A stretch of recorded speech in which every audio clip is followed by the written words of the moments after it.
আমরা বরাবর সরকারকে, বর্তমানে যে অন্তর্বর্তীকালীন সরকার আছে সেই সরকারকে আমরা বরাবর বলেছি, অন্যায়কারী যেই হোক আমরা প্রশ্রয় দেব না। কাজে সরকারের দায়িত্ব হচ্ছে জনগণের জানমালের নিরাপত্তা হেফাজত করা, নিরাপত্তা দেওয়া। সরকার কেন ব্যর্থ হচ্ছে, এখানে যেই শহীদের বাবা প্রশ্নটি তুলেছেন, একই প্রশ্ন, আপনারই একই প্রশ্ন আজকে আমাদের সবার এই সরকারের কাছে, যে তারা কেন প্রশ্রয় দিচ্ছে, তারা কেন আশ্রয় দিচ্ছে। গতকাল যেই ঘটনাটি ঘটেছে আমরা খুব আশ্চর্যের সাথে লক্ষ্য করেছি, যাকে দেখেছি আমরা স্ক্রিনে, যাকে দেখেছি হত্যা করছে, তাকে কেন সরকার এখন পর্যন্ত অ্যারেস্ট করেনি?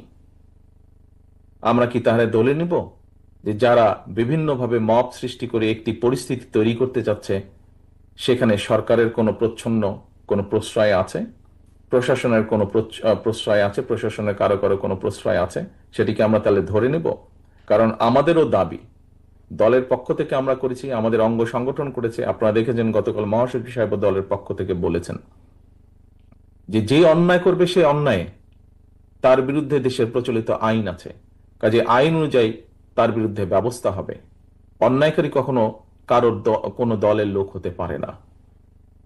কাজেই এই আপনার যেই প্রশ্ন, এই প্রশ্ন আমাদেরও, এই প্রশ্ন অন্তর্বর্তীকালীন সরকারের কাছে আমাদের, এই প্রশ্ন সমগ্র বাংলাদেশের মানুষের। আমরা দেখেছি বিভিন্ন জায়গায় বিভিন্ন কিছু হচ্ছে এবং আমরা খুব ভালো করে খেয়াল করছি কারা একটি সুস্থ স্বাভাবিক পরিবেশকে বাধাগ্রস্ত করতে চাইছে। কাজে এখানে আপনারা যারা উপস্থিত আছেন, আপনারা প্রত্যেকটি মানুষ রাজনৈতিকভাবে সচেতন মানুষ, আপনাদের প্রত্যেকটি পরিবারের আত্মদান আছে এবং যেই আত্মত্যাগ আপনারা করছেন সেটি কোনো কিছু দিয়ে পরিশোধ করা সম্ভব নয়। কাজে আপনাদের সকলের কাছে আমার প্রশ্ন, আপনারা জোর গলায় প্রশ্ন তুলুন, কারা আপনাদের যেই স্বজনরা আত্মত্যাগ করেছে তাদের বিচার কেন আজ পর্যন্ত বিলম্বিত হচ্ছে, কারা মব সৃষ্টি করে বিলম্বিত করতে চাইছে, কারা এই সকল হত্যাকাণ্ড। কারণ দুদিন আগে আরেকটি হত্যাকাণ্ড হয়েছে, আমাদের যুবদলের এক কর্মীকে হত্যা করা হয়েছে, তার রক কেটে দেওয়া হয়েছে। কেন সেটি নিয়ে কথা বলা হচ্ছে না? কেন সেই বিচারের দাবি করতে গেলে বলা হচ্ছে যে বিএনপি লাশ নিয়ে মিছিল করছে?